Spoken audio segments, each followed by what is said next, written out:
For more than 1,000 years, the city of Rome stood as the living heart of human civilization. From a small village on the banks of the Tiber River, surrounded by rival tribes and endless wars, it rose through courage, discipline, and an unmatched thirst for greatness to dominate the known world. The Romans built roads across mountains, aqueducts across valleys, and cities that glittered with marble, fountains, and power. Wherever their legions marched, order followed. To the conquered, Rome brought not only war, but also structure, law, architecture, engineering, and the Latin tongue that would echo through centuries. They called it the Pax Romana, the Roman peace, and under it, millions lived under a single flag, bound by roads that stretched farther than the horizon. Yet, even as Rome reached its golden age, its fate was already being written in silence. The empire that once stood for unity had begun to drown in its own wealth. The Roman elite, once humble farmers and warriors, transformed into a class addicted to luxury. Senators competed not in service, but in greed. Generals fought not for glory, but for power. The once feared legions became symbols of pride rather than duty. Citizens who had built the republic with their sweat and blood now lived off handouts, demanding entertainment instead of responsibility. Bread and circuses replaced courage and honor. In glittering forums and marble halls, debates that once shaped destiny turned into games of corruption. Rome's leaders grew blind to the slow poison spreading through their empire. They believed their power eternal, their borders unbreakable, their armies invincible. But history never spares those who mistake comfort for strength. Beneath the glittering streets, hunger and inequality grew. The provinces began to resent the heavy taxes sent to feed the capital's greed. The soldiers guarding the borders felt abandoned, unpaid, and forgotten. Enemies watched from the frontiers, the Germanic tribes, the Vandals, the Huns, waiting for the moment when the mighty empire would stumble. And Rome did stumble. The machine that had once united the world began to creak under its own weight. The empire that conquered others now struggled to control itself. The Roman spirit, the discipline, duty, and unity that had built an empire, was fading into complacency and pride. The Senate still spoke of glory, but its words were hollow echoes of a past long gone. The common man, tired of corruption and endless wars, no longer believed in the greatness of Rome. And as faith died in the hearts of its people, the empire's fate was sealed. The fall of Rome did not begin with a sword. It began in silence. It began in the hearts of those who had forgotten what made them great. The marble palaces stood tall, the legions still marched, but the soul of Rome was already crumbling. It was not an enemy that would destroy the empire. It was time, greed, and the slow erosion of virtue. Rome's fall had already begun, long before the barbarians crossed its borders. As centuries passed, the beating heart of Rome began to rot from within. The marble streets still gleamed in the sun, senators still wore their purple robes, and the legion still marched beneath their crimson standards, but the spirit that had once forged an empire was dying in silence. Politics, once a noble duty, had turned into a blood-stained game of ambition. In the Senate, voices that once debated honor now whispered betrayal. Each man sought his own fortune, selling loyalty to the highest bidder. The Republic's ideals, discipline, sacrifice, and service had long been forgotten. Wealth and pleasure ruled the day. The emperors who followed one another on the throne became prisoners of greed, paranoia, and fear. Between the 3rd and 5th centuries, more than 60 emperors rose and fell, many murdered by their own guards or poisoned by rivals. The Praetorian Guard, created to protect the ruler, became his greatest threat, auctioning the empire itself to whoever could pay them the most gold. The throne of the world's greatest power had become a marketplace of treachery. The economy, too, suffered under the weight of corruption. The empire's vast riches were drained not by war, but by indulgence. Lavish feasts, grand monuments, and endless games in the Colosseum consumed fortunes that should have built armies or repaired roads. Taxes were raised to unbearable heights, crushing farmers and merchants alike. Many abandoned their lands, fleeing from the cruelty of tax collectors. Fields that once fed nations lay barren. Cities that had bustled with trade fell silent. Inflation devoured the Roman currency.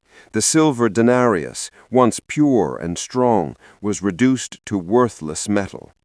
Merchants began to trade in goods instead of money, and ordinary citizens sank into despair. The gap between rich and poor widened until it became an abyss. The poor lived in crumbling tenements, begging for bread, while the rich drowned in silks and wine. The unity that had bound Rome together was breaking apart, replaced by bitterness and resentment. Military decay followed swiftly. The once invincible legions were now filled with foreign mercenaries, men who fought for pay, not for Rome. Their loyalty was to gold, not glory. Discipline vanished, drills were ignored, armor neglected, and courage replaced by calculation. When danger loomed, soldiers deserted rather than die for a cause they no longer believed in. On distant frontiers, commanders plotted rebellions, while the Senate debated meaningless honors. Generals crowned themselves emperors, marching their armies against Rome instead of its enemies. Civil wars erupted again and again, leaving provinces ruined and borders undefended. Every drop of Roman blood spilled by Roman hands weakened the empire further. The enemies beyond the Rhine and the Danube watched, patient and hungry. They did not need to destroy Rome. The Romans were destroying themselves. Even religion and philosophy, once sources of wisdom, became tools of power. Priests and prophets fought for influence at court, promising divine favor to whichever faction would enrich them. Superstition spread among the desperate. Astrologers and charlatans replaced scholars and statesmen. The libraries that had once been filled with the thoughts of Cicero, Livy, and Virgil now stood neglected as men sought omens instead of reason. The flame of knowledge that had lit the ancient world flickered in the shadows of corruption. The people of Rome, who had once been citizens, had become spectators. They no longer cared who ruled, as long as the games continued and the bread was free. The emperor's popularity depended not on justice or courage, but on how many gladiators bled in the arena. The Colosseum thundered with cheers, while outside its gates the empire decayed. Bread and circuses, that was the new politics of Rome, and it worked, at least for a time. As long as the crowds were entertained, they did not rebel. As long as gold glittered, no one noticed the foundations cracking beneath their feet. But cracks can hide only so long. Corruption spread like a silent disease through every level of power. Governors plundered their provinces. Tax collectors grew rich while farmers starved. Judges sold verdicts to the highest bidder. Honor had become a relic, integrity a weakness. Those who tried to reform were silenced, exiled, or murdered. The empire that had once prided itself on law and justice was now ruled by greed and fear. The citizens, who had once sworn loyalty to Rome, began to whisper in the streets that the gods themselves had abandoned the city. the great empire of the world had lost the one thing it could not live without: faith in its own virtue. In the glow of torchlight, the Senate still gathered, pretending that nothing had changed. Statues of old heroes lined the marble walls, their stone eyes staring down in silent judgment. The senators spoke of reforms, but their voices were empty, their words meaningless. Outside, beyond the city's walls, the real world was changing. Tribes were uniting, armies moving, storms gathering. And yet, within Rome, men laughed, drank, and schemed, blind to the tide rising against them. The empire that had built itself on discipline was now ruled by indulgence. The empire that sworn to bring peace now sowed chaos within its own heart. The poison of corruption had done what no army could. It had made Rome forget who it was. And when a nation forgets its soul, no wall, no army, and no emperor can save it. By the end of the 3rd century after Christ, the Roman world had grown too vast, too complicated, and too fragile to be ruled by a single pair of hands. From the icy fortresses of Britain to the burning sands of Egypt stretched a realm so immense that even the swiftest riders could not carry orders fast enough from emperor to general. Rebellions flared on distant borders before news could reach the capital. Provinces starved while others drowned in abundance.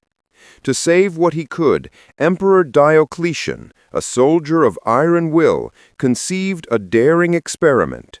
He would divide the empire so the two rulers might share the burden of power. In 285 AD, the Roman world was split, east and west, twin halves of a single body, still beating with the same heart. It seemed at first a stroke of genius. The East, rich in trade and culture, would guard the wealth of the Aegean and the glittering cities of Asia Minor. The West, anchored in Rome, would protect the frontiers along the Rhine and the Danube. 2 emperors, 2 capitals, 1 destiny. But beneath the surface, the unity that had bound the empire together began to unravel, thread by thread. The eastern half, with its new capital at Byzantium, soon to be renamed Constantinople, was blessed by geography and fortune. Sheltered by seas, fed by trade from Persia and Egypt, and defended by walls that would one day defy armies for 1,000 years, it flourished. Gold flowed into its markets, scholars filled its libraries, and merchants from every corner of the known world crowded its harbors. In the West, however, the story was darker. The once mighty city of Rome groaned under its own weight. Decades of corruption and civil war had emptied its treasury. The roads that once carried legions now echoed only with the footsteps of beggars. As the East prospered, the West declined. 2 empires in all but name had been born, each looking inward, each jealous of the other's strength. The division that was meant to preserve stability instead sowed rivalry. Diocletian's successors tried to maintain harmony through a system called the tetrarchy, 4 rulers sharing power. But men of ambition rarely share anything for long. Intrigue and civil war followed. The dream of balance became a nightmare of blood. When Constantine the Great finally emerged victorious, he restored unity for a moment, but his choice to make Constantinople the new imperial capital confirmed what many feared. The heart of Rome had shifted eastward. The Eternal City, once the center of the world, was now a memory of former glory, an aging monument to an age that had passed. The people of the West felt abandoned. Senators still held meetings in the old marble halls, but their decrees carried little weight. Grain ships from Africa grew fewer, taxes increased, soldiers deserted. The barbarians beyond the frontiers, Goths, Vandals, Franks, watched and waited. They saw an empire divided not only by geography, but by spirit. In the East, Greek replaced Latin in daily speech. Philosophies of the Orient mingled with Roman law. In the West, poverty and isolation spread. The two halves no longer understood each other. Where there once was one empire with a single soul, there were now two worlds moving apart, like drifting continents. Religion, too, deepened the divide. Constantine's conversion to Christianity transformed the empire forever. The new faith brought unity to millions, but also tension between the old pagan traditions of Rome and the rising Christian order. Temples closed, idols were smashed, and ancient rituals disappeared. The East embraced theology and philosophy, weaving Christianity into its identity. The West clung stubbornly to fragments of its pagan past. Bishops and priests gained power as senators lost it. The emperor was now not only a ruler, but God's chosen representative on earth. To question him was heresy. To fight him was sin. Politics had become sacred, and faith became a weapon. By the 4th century, the contrast between the East and West was unmistakable. Constantinople glittered with domes and mosaics, its streets alive with scholars and traders. Rome, once the queen of the world, was fading, its population shrinking, its monuments crumbling. Emperors no longer lived there. They fled first to Milan, then to Ravenna, seeking safety from the restless tribes pressing ever closer to the Italian plains. Each year the frontier grew weaker, and each year the East looked on, unwilling to waste its soldiers defending a decaying partner. The bond that had united the empire for centuries was breaking beyond repair. Yet the illusion of unity lingered. Coins still bore the same imperial symbols, laws were still written in Latin, and both halves claimed to serve the same divine mission. But in truth, two different destinies had begun to unfold. The Eastern Empire, what history would later call Byzantium, looked toward survival, adaptation, and diplomacy. The Western Empire clung to its fading grandeur, unable to reform, unwilling to change. It was like an ancient oak, hollow at the core, yet still standing, waiting for the storm that would finally bring it down. The decision to divide Rome had been made in desperation, but its consequences would echo for centuries. When the barbarians finally came, they would find not one Rome, but two, one too proud to seek help, the other too cautious to give it. The line drawn on Diocletian's map became the fault line along which the empire would crack and crumble, and when it finally broke, the West would fall into darkness, while the East would endure, shining like a lonely star over a world that had forgotten the light of Rome. From the frozen forests of the north and the vast steppes beyond the Danube came a new kind of enemy. Tribes forged by hardship, united by desperation, and driven by the promise of Rome's gold. For centuries, the empire had called them barbarians, mocking their languages, their gods, their untamed ways. Yet these so-called savages watched and learned. They saw the legions weaken, the borders crumble, and the emperors quarrel among themselves. To them, Rome no longer seemed invincible.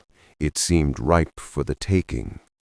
The frontiers that had once been lines of steel became little more than dreams etched on old maps.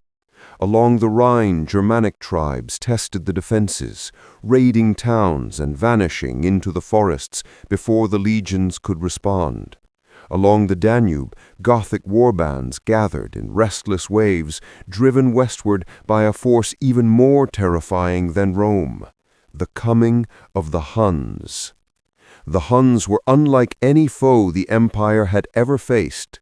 Swift as shadows and merciless as fire, they rode across the plains of Asia like a storm from another world. Their horses were extensions of their bodies. Their arrows fell before a Roman soldier could even raise his shield.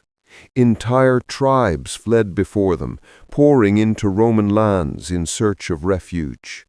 In 376 AD, tens of thousands of Gothic refugees begged to cross the Danube, promising loyalty if only they could find safety within the empire.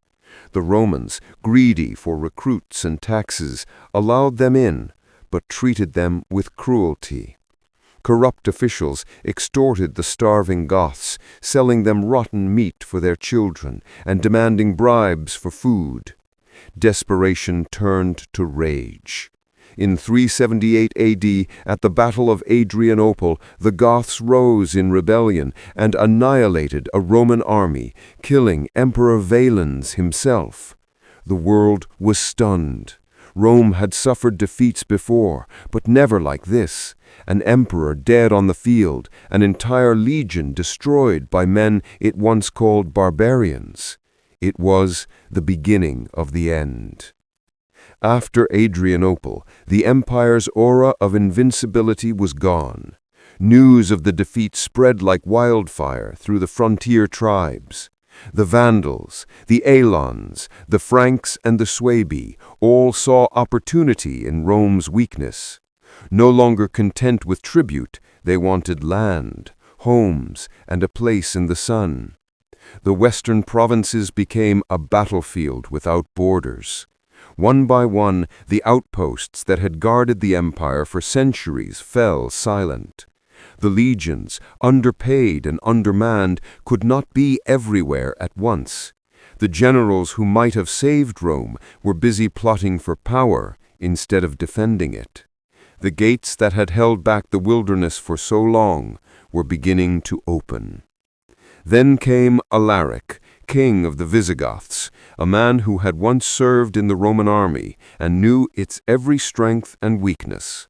Frustrated by broken promises of payment and honor, he turned against his former masters. Marching through Greece and Italy, he demanded land and gold. The Romans dismissed him, believing no barbarian would dare attack the eternal city itself. But Alaric was not like others. In 410 AD, his army surrounded Rome. Inside, panic spread. The Senate pleaded for mercy. The people starved as supplies ran out. And then, one August night, the unthinkable happened. The Visigoths entered Rome. For 3 days, the city that ruled the world was looted and burned. Churches were spared, but palaces fell, and noble families fled in terror. For the first time in 800 years, a foreign enemy walked through the streets of Rome. To the world, it seemed the end of history itself. Though Alaric soon withdrew, the shock never faded. Rome had been wounded not just in body, but in soul. The illusion of eternal power had been shattered. The Vandals crossed from Spain into North Africa, cutting off the grain that fed Italy. Without African wheat, famine stalked the streets of Rome. The Visigoths settled in Gaul and Hispania. The Franks carved out kingdoms of their own. The empire that had once claimed to rule the world was now forced to bargain with its conquerors. Every treaty gave away another piece of its territory, another fragment of its pride. Then, in the mid-5th century, a new terror arose. The Huns returned, now under the command of a man whose name would become legend, Attila. To the Romans, he was the scourge of God, a living embodiment of divine wrath. His army swept through the Balkans, destroying cities that had stood since the days of the Caesars. The Eastern Empire bought peace with mountains of gold, but Attila's gaze turned west.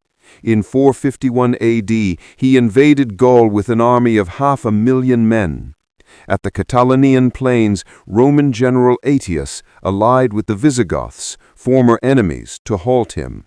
The battle was one of the bloodiest in history, and though Attila was stopped, the cost was ruinous.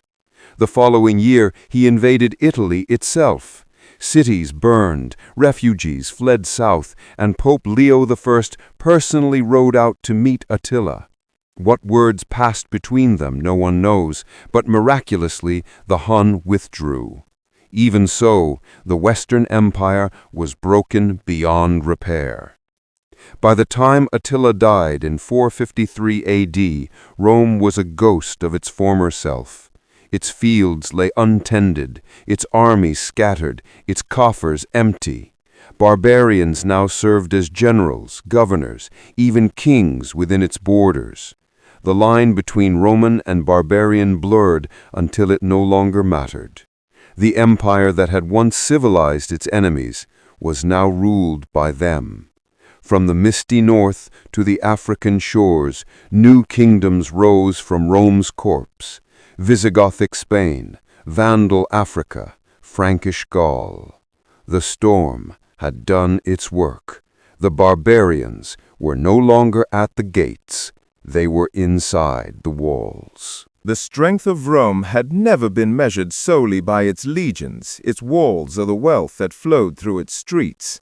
It was measured by the values that shaped the minds of its citizens, the discipline, honor, and unyielding sense of duty that had forged an empire from a small city-state. Yet as centuries passed, those values began to crumble under the weight of luxury, complacency, and corruption. The citizens who had once marched beside their fathers in battle, who had labored in fields and built aqueducts with sweat and determination, had begun to look for comfort instead of courage. The armies once feared across the world became hollow shells of their former selves, filled with mercenaries whose loyalty could be bought and sold like grain at the market. The virtue that had built Rome, the willingness to sacrifice for the state, to put duty above desire, was replaced by indulgence, ambition, and fear. In homes and palaces, decadence flourished. Senators and patricians wore purple robes as their symbols of power, while the people outside their gates starved for bread. The games in the amphitheaters became the measure of political success, as emperors and magistrates sought to entertain rather than to lead. Spectacle replaced service, and applause became more important than allegiance. Wealth became the standard of honor, not valor or wisdom.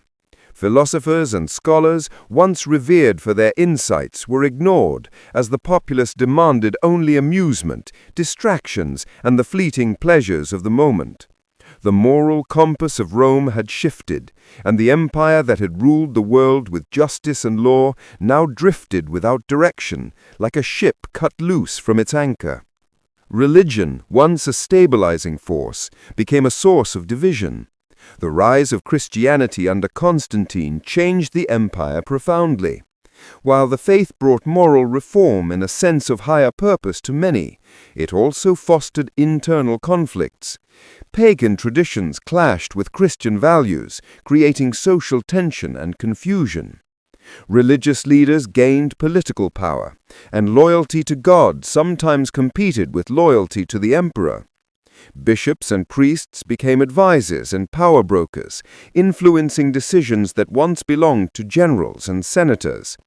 The very belief system that could have united the empire now created factions, weakening Rome from within. Education and discipline suffered alongside morality. Schools that had trained orators, engineers, and administrators decayed. The youth of Rome were no longer raised with the knowledge of history, strategy, or civic duty. They were taught entertainment and spectacle, not the responsibilities of citizenship.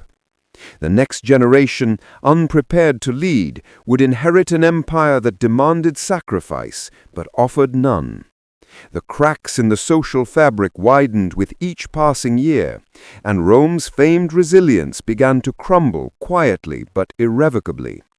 The legions themselves no longer embodied the Roman spirit. Once legendary for their courage, discipline, and unbreakable formations, they became reliant on hired soldiers whose allegiance was to coin, not to country. Commanders bribed troops to follow orders, and battles were won less by strategy than by the promise of gold. The pride of the citizen soldier, which had carried Rome through centuries of conquest, had vanished. Now armies mutinied over pay, retreated in the face of enemies, and sometimes turned against the very empire they had sworn to protect. Borders that had once been impenetrable became porous, leaving provinces vulnerable to invasions and raids. Rome's enemies, sensing the weakness, advanced with confidence, knowing that victory required little effort beyond patience and opportunism. Even the concept of civic duty faded. The people of Rome, once proud citizens of a republic and then of an empire, had become spectators rather than participants. They cheered in arenas but ignored the suffering outside the walls. They followed emperors in processions but failed to hold them accountable for failure or corruption. Governance, once a shared responsibility, had become the exclusive domain of the elite. Ordinary citizens, disillusioned and disengaged, withdrew from public life. Communities that had once rallied together in times of crisis now watched silently as famine, disease, and invasion approached their doorsteps. The moral fiber of the empire, the trust, the courage, the shared commitment had rotted from within, leaving only a fragile shell of a once mighty civilization. The collapse of Roman values was not sudden. It had been a slow, relentless decay, accelerated by centuries of comfort, indulgence, and the blind pursuit of power. By the 5th century, when the barbarians were at the gates and the emperors were little more than puppets, it became clear that Rome's greatest enemies were no longer outside the empire, they were within its very heart. Corruption, decadence, and the abandonment of civic virtue had sapped Rome's strength in ways no army could repair. The eternal city, proud and majestic in appearance, was hollowed from the inside, awaiting the moment when the storm of history would finally strike and sweep it away. In truth, the fall of Rome was as much a moral tragedy as it was a political or military one. The empire did not die merely because of swords of foreign invasions. It died because it had forgotten what made it great. The laws, the armies, the roads, and the walls were meaningless without the guiding principles of courage, duty, and integrity. And as the light of Roman virtue faded, the empire began its final descent, leaving the world to remember not only the splendor of its rise, but also the lessons of its inevitable fall. The story of Rome is more than the tale of an empire. It is a mirror held up to history, showing the rise and fall of human ambition, the fragility of power, and the enduring consequences of choices made by men and women who once believed themselves unstoppable. From the marble halls of the Senate to the blood-soaked battlefields along the Danube, Rome's journey reminds us that greatness is never permanent and that even the mightiest civilizations are built on the foundations of virtue, courage, and unity. Its legacy, however, lives on in the laws that still guide us, in the languages we speak, and in the memories of a world that continues to be shaped by its triumphs and failures.